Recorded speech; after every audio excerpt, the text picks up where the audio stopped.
என்னம்மா டெய்லி அடி வாங்குவியா அப்படிலாம் கேட்டுட்டு இருக்காதீங்க. டெய்லியெல்லாம் அடி வாங்க மாட்டேன். வாரத்தில் ஒரு 2 நாள், வாரத்தில் 1 நாள் அடி வாங்குவேன். அந்த ஒரு அடியும் ஊசி போடுற அளவுக்கு, ஒரு அடினா ஒரு அடி இல்லை, ஒரு 10 15 அடி நெஞ்சிலே ஏறி மிதிக்க, குடுமி பிடிச்சி இழுக்க, அடிக்க அப்படின்ட்டு இருப்பான். ஸோ அதிலே ஊசி போட்டு கொண்டு அப்பா வீட்டில் விட்டுருவாங்க. அப்பா வீட்டில் வந்து இருந்துருவேன். அவ்வளோதான். அப்படி தான் நடந்துச்சு. சரி, இவன் வந்து இப்படி பண்ணிக்கிட்டே இருக்கான், நம்ம வந்து ரொம்ப ட்ரீம் உலகத்துலேயே நான் வந்து வாழ்கிற ஒரு ஜீவன். சரி, நம்ம கன்சீவ் ஆகிட்டா நம்மளை நல்லா பார்த்துப்பான். ஏன்னா ஒரு கர்ப்பிணி பெண் மேலே வந்து கை வைக்கிற அளவுக்கு இவன் கேவலமானவங்களாம் இருக்க மாட்டான்.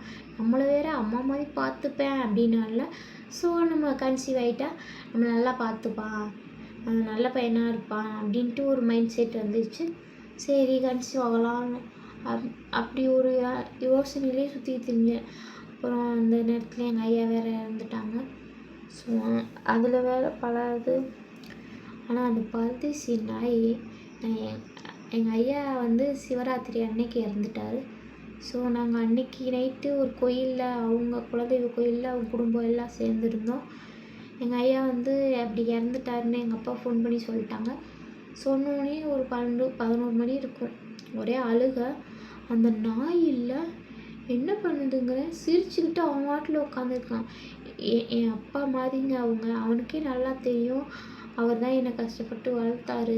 அவன் எவ்வளோ பேசியிருக்கேன், சண்டை போட்டிருக்கேன், அவர் தான் என்னை பார்த்துக்கிட்டாரு, அவர் தாங்க வளர்த்தாரு அப்படிலாம் சொல்லிட்டு நான் பல தடவை அழுதுருக்கேன்.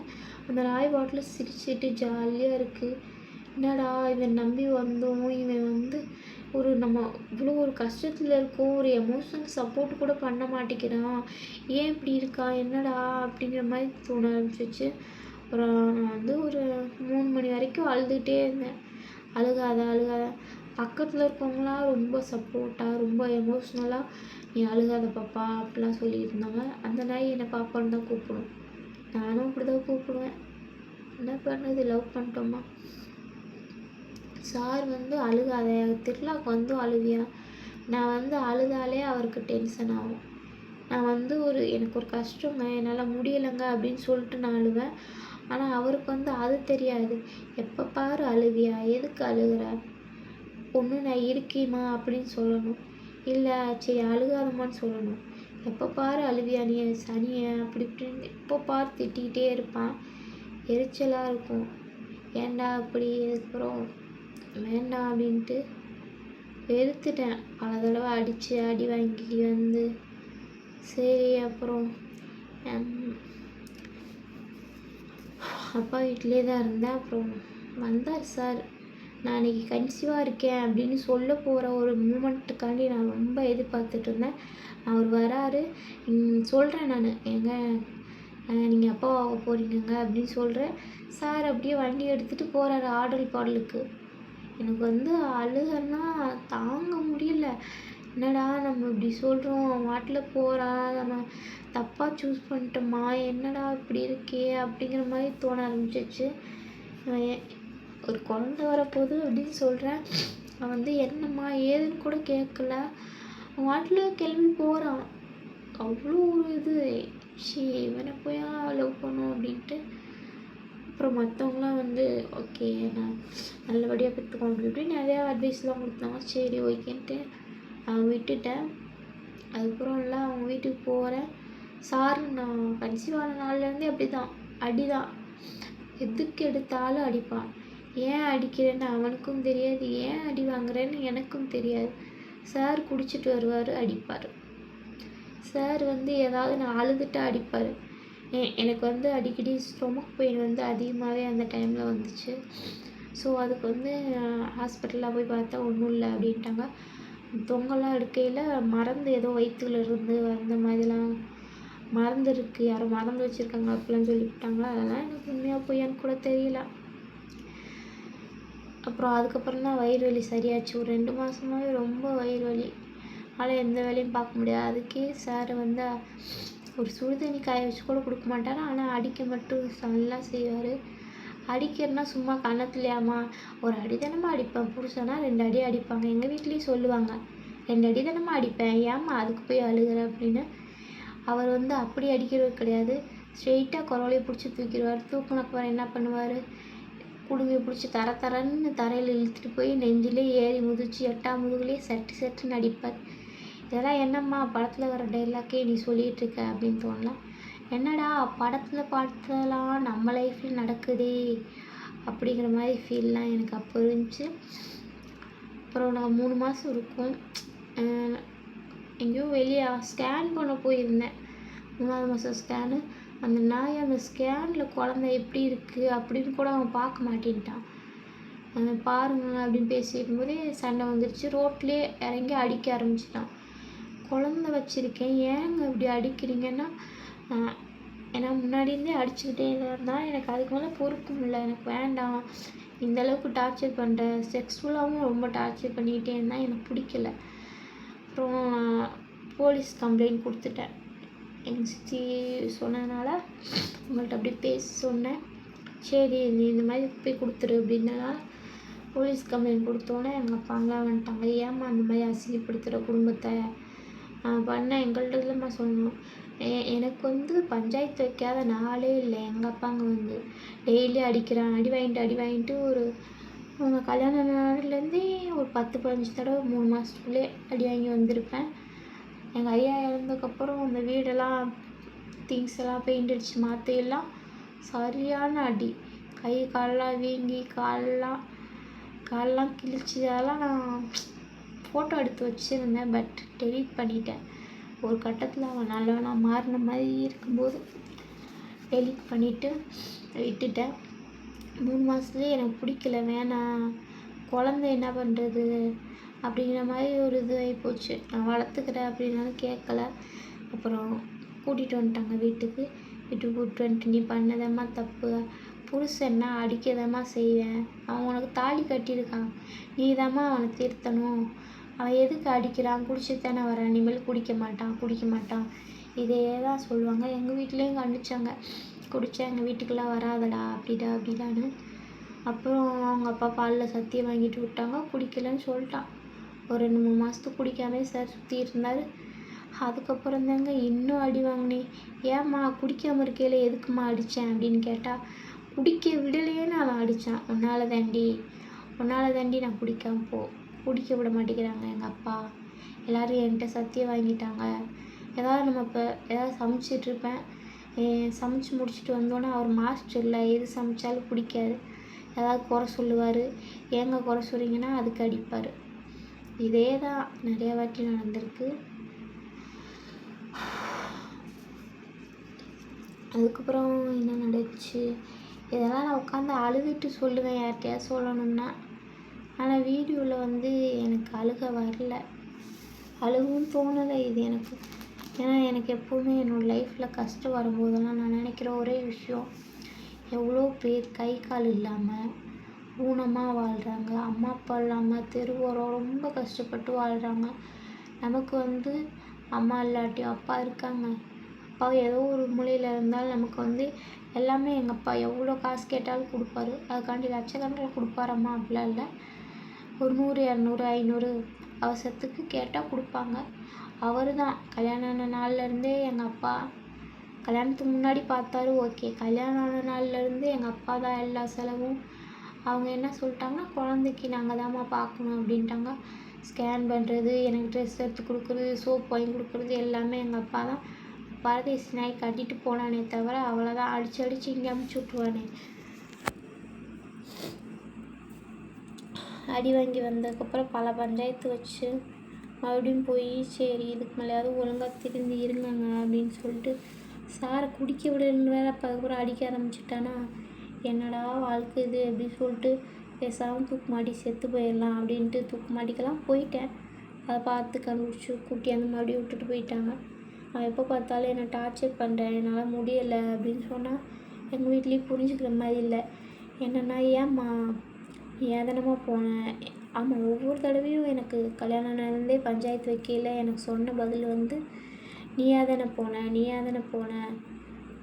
போனேன்னா நீ விரும்பின மாப்பிள்ளை தானே நாங்கள் பார்த்து கட்டி வச்சோம், ஸோ இதுக்கு மேலே நாங்கள் எதுவும் பண்ண முடியாது, அது உன்னோட வாழ்க்கை, அவன் அடிக்கிறான்னா அவன் தாலி கட்டியிருக்கான், அவன் அடிப்பான், நீ ஒரு பொண்ணாக இருந்துக்கிட்டு நீ இந்த வாய் பேசக்கூடாது, நீ எதுக்கு வாய் பேசுகிற?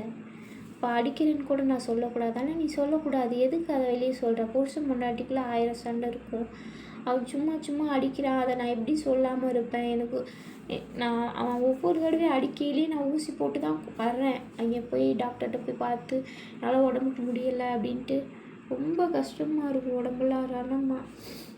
பல தடவை காது கேட்காம போய் நிறைய சம்பவம் நடந்திருக்கு. ஏன் அந்தளவுக்கு அடிக்கணும்? அவன் நான் என்ன தப்பு பண்ணுறேன்? நான் ஒரு கன்சீவாக இருக்க பொண்ணை போய் அடிப்பான் அப்படிங்கிறத நான் எக்ஸ்பெக்ட் பண்ணவே இல்லை. நம்ம கன்சீவ் ஆகிட்டா அவங்க அண்ணெல்லாம் அவங்க ஒய்ஃபை நல்லா பார்த்துக்கிட்டாங்க. ஸோ அதை பார்த்து தான் நான் நினச்சேன் கன்சீவானால் நல்லா பார்த்துப்பான் அப்படின்னு. ஒரு நாய் எவ்வளோ கேவலமாக போட்டு அந்த அடி அடித்து தரையில் தார் ரோட்லலாம் அப்படியே பிடிச்சி தரன்னு இழுத்துட்டு போய் என் ட்ரெஸ்ஸெல்லாம் கிழிஞ்சு எல்லாருமே பார்த்து ரொம்ப அசிங்கமாலாம் பல தடவை போயிருக்கு. இதெல்லாம் நிறையா வாட்டி அடி வாங்கையில் அப்படியே காட்டுக்குள்ளெலாம் போட்டு அடித்து மண்டையெல்லாம் உடஞ்சி அந்தளவுக்கு அடிச்சிருக்கான். என்ன எனக்கு உடஞ்சா கட்டு போடுற அளவுக்கு ஐசியூவில் சேர்க்குற அளவுக்கு அந்தளவுக்கு அடி விழுந்ததில்லை. போய் ஊசி போட்டு கொண்டாந்து விட்டால் போதும், இல்லை குளுக்க சேர்த்து விட்டால் உடம்பு சரியாக போயிடுது. எனக்கு பல தடவை அடி வாங்கையில் அது ஒன்று தான். ஏம்மா நீ ஏற்று அடிக்க மாட்டியா அப்படிலாம் நீங்கள் நிறையா பேர் என்கிட்ட இங்கே கேட்டாங்க. நான் அடி வாங்குகிற ஒவ்வொரு நாளும் நான் நினச்சது என்னடா அவனை நம்ம அந்தளவுக்கு இவன் தான் நம்மளுடைய ட்ரீம் பாய், இத்தனால நம்ம நினச்சிட்டு இருந்த அந்த பையன் இவன் தான் அப்படின்னு நினைக்கும்போது அவன் அடிக்கும்போது எனக்கு மனசு ரொம்ப கஷ்டமாக இருந்துச்சே தவிர அவனை அடிக்கணும். ஆனால் ஏற்று அடிப்பேன், அவனுக்கு வலிக்கக்கூடாது, கல்லெல்லாம் எடுத்து வீசலான்னு பார்ப்பேன், பெரிய கல்லாக இருக்குது, அவனுக்கு வலிக்கும். அவ்வளோ அடி வாங்கிலும் நான் யோசிப்பேன். இதை நான் அவன்கிட்டே சொல்லி அழுவேன், நீனா எனக்கு ரொம்ப பிடிக்கும்டா, தயவு செஞ்சு என்னை விட்டு போயிடாடா. டெய்லியும் கல்யாணம் ஆகி எனக்கு 1.5 வருஷம் ஆச்சு. டெய்லியுமே அழுவேன், என்னை புரிஞ்சுக்கங்க, என் மேலே பாசம் காட்ட யாருமே இல்லை, நீங்கள் மட்டும்தான் இருக்கீங்க. ஸோ அதுவே அவனுக்கு அட்வான்டேஜாக எடுத்துப்பான் அப்படின்னு நான் நினைக்கல. ஏன்னா என்னை அடித்தாலும் கேட்டா எது பண்ணாலும் கேட்க ஆள் இல்லைன்னு அவனுக்கு புரிஞ்சிச்சு. இதை எனக்கு இது இப்போ தான் புரிஞ்சு, ரொம்ப லேட்டாக அடி வாங்கினதுக்கப்புறம் தான். நம்ம எல்லாத்தையும் சொல்லியிருக்கக்கூடாது அவன்கிட்ட, நமக்கு யாருமே இல்லை அப்படின்றத. எங்கள் அப்பாவும் நான் எது பண்ணாலும் என்னை சின்ன வயசுலேருந்தே கோவப்படுவேன், சண்டை போடுவேன், யார்கிட்டையும் பேச மாட்டேன். ஸோ அதனால் அப்பாவும் அதிகமாக சப்போர்ட் பண்ண மாட்டார். பண்ணாலும் என் வாழ்க்கை போயிடும். டிவோர்ஸ் ஆச்சுன்னா, ஒரு பொண்ணுக்கு டிவோர்ஸ் ஆச்சுன்னா என்ன நடக்கும்னு உங்களுக்கே தெரியும்ல. ஸோ அதனால் வேண்டாம் அப்படின்ட்டு மாப்பிள்ளையப்பா வச்சுக்கக்கூடாது அப்படின்ட்டு அவரும். ஆனால் நான் என்னப்பா தப்பு பண்ணேன்? ஏன்ப்பா அவங்க அந்தளவுக்கு அடிக்கணும்? எனக்கு ரொம்ப கஷ்டமாக இருக்குப்பா, எப்போ பார்த்தாலும் அடிச்சுட்டே இருக்காங்கப்பா, ஏதாவது கேளுங்கப்பா அப்படின்னா வரட்டும்ப்பா நான் கேட்குறப்பா அப்படின்னு சொல்லுவாங்க. அப்புறம் வந்தோன்னே வாங்க மாப்பிள்ளை அப்படின்ட்டு மாதிரி பேச்சு மாற்றிடுவாங்க, எதுவுமே கேட்க மாட்டாங்க. ஏன்ப்பா எதுவுமே கேட்கல அப்படின்னா என்னப்பா பண்ண சொல்கிறாங்க, அப்படி தான் தெரிஞ்சு போச்சு, நீ தான்ப்பா அவனை மாற்றணும் அப்படின்ட்டாங்க. சரி, 7ஆம் மாதம் ஸ்கேனு சண்டை, அப்புறம் 9ஆம் மாதம் ஸ்கேனு சண்டை. ஒரு நாள், ஏன்னா பல நாள் நான் சண்டை போட்டது என்ன காரணம்னா, நான் சண்டை போட்டது எனக்கு நிறைய எக்ஸ்பெக்டேஷன் இருந்துச்சு. அந்த மாதிரி இருக்கணும், நம்ம அதை எதிர்பார்க்குறது தப்பு தான். என்னென்னா நம்ம கன்சீவாக இருக்கோம், அந்த குழந்தைய அவன் தொட்டு பார்க்கணும், நான் அந்த மாதிரிலாம் நிறைய எதிர்பார்ப்பேன். அது அவன் பண்ணலை அப்படிங்கும்போது நான் சண்டை போடுவேன். ஒரு நாளாவது கல்யாணம் ஆகி மடியில் படுக்கணும், சரி இந்த மாதிரி நான் என் மனசில் இருக்கலாம் சொல்லணுன்னு. ரொம்ப கஷ்டமாக இருக்குங்க, இந்த மாதிரிலாம் அப்படி இருக்குங்க உடம்புக்கு, கன்சீவாக இருக்கையில் அதெல்லாம் நிறையா எதிர்பார்ப்பேன். அவர் நான் வலிக்குதுன்னு சொன்னாலே அவன் அடிக்க ஆரம்பிச்சிடுவான். ஒரு 7ஆம் மாதத்துலேருந்தே கன்சீவாகி குழந்தை 7 மாதத்தில் வயிற்றில் இருக்குது அப்படின்னா, நான் வயிறு வலிக்குதுன்னு சொன்னால் அவன் சண்டை போட்டு அடிக்க ஆரம்பிச்சிடுவான். அதனாலே நான் வலியை தாங்கிக்குவேன், நான் சொல்ல மாட்டேன். என்ன பண்ணுது அப்படின்னு கேட்டால், ஒன்றும் இல்லைங்க நல்லா தான் இருக்குது அப்படி சொல்லிட்டு நான் ஆட்டில் போயிடுவேன். என்கிட்ட அடி வாங்கி அந்த வலி இன்னும் ரொம்ப கஷ்டமாக இருக்கும் அப்படி சொல்லிட்டு அதை நான் அவன்கிட்ட சொல்ல மாட்டேன். அப்போவும் சார் நிறையா பிள்ளைகிட்ட பேசிகிட்டு இருக்காரு. 7ஆவது மாதம், ஆமாம் 7ஆவது மாதம் அவர் வந்து ஒரு பொண்ணு குளிக்கிறத வீடியோ எடுத்து அடி வாங்கி வந்ததுனால நான் எப்போவுமே ஃபோன் பண்ணி கேட்பேன், எங்கே இருக்கீங்க, எப்படி இருக்கீங்கன்னு. வீட்டில் சொல்லிட்டாங்க, இனிமேல் கேட்காதப்பா, அவனா தேடி வரட்டும் பண்ணிட்டாங்க. நான் ஒரு வாரம் தேடலை. அப்புறம் அவங்க வீட்டிலேருந்து ஃபோன் பண்ணுறாங்க, இந்த மாதிரி தம்பியை அடிச்சு விட்டாங்க. என்கிட்ட சொல்லலை, நான் வந்து கன்சீவாக இருக்கனால ஒரு மாதிரி ஏதாவது ஆயிரும் அப்படின்னு சொல்லிட்டு ஐசியூவில் இருக்கான் அப்படின்னு சொல்லிட்டாங்க. என்னன்னு போய் கேட்டதுக்கு சார் வந்து ஒரு டீச்சர் குளிக்கிறத போய் வீடியோ எடுத்திருக்காரு. வீடியோ எடுத்து அவங்க அடின்னு அடித்து கொண்டு வீட்டில் போட்டிருக்காங்க. சனியாக அப்போவே சாகாமல் போயிடுச்சு. சரி, என்னது இருந்தாலும் நம்ம புருஷன் தானே, இதுக்கு மேலே திருந்துவார் அப்படின்னு சொல்லிட்டு நான் அவங்களுக்கு ஆப்போசிட்டாக போய் என் புருஷன் நல்லா வந்தேன். ஆனால் அந்த அண்ணா பேசும்போதே நான் கொஞ்சம் வாய் விட்டுட்டேன், அவன் அப்படி தான் அப்படின்ட்டு. அவங்க நான் கல்யாணம் பண்ண வீட்டிலேருந்து சொல்லலை, எனக்கு சொன்னது வந்து அடித்த பையங்களே ஃபோன் பண்ணி புருஷன் இந்த மாதிரி பண்ணிட்டேம்மா, நான் அடிச்சு விட்டேம்மா, சாரிம்மான்னு. சரி, நான் இந்த மாதிரி ஒரு பொண்ணுங்களுக்கு வீடியோ எடுத்தால் யாருக்கு அந்த கஷ்டமாக தான் இருக்கும், அவன் சும்மாவே அப்படி தான் பண்ணுவான் எனக்கு தெரியும் அப்படின்ட்டேன். ஸோ அது வந்து அவங்க வீட்டு அவங்களுக்கு பெருசாக போச்சு. ஏன்னா நீயே அவனை வந்து போலீஸ் ஸ்டேஷனில் கொண்டு வச்சிருவ போல், அவனுக்கு வந்து இவ்வளோ இது கெட்ட பேர் வாங்கி கொடுக்குற அப்படின்ட்டாங்க. அப்புறம் என்னையவே கூப்பிட்டு போய்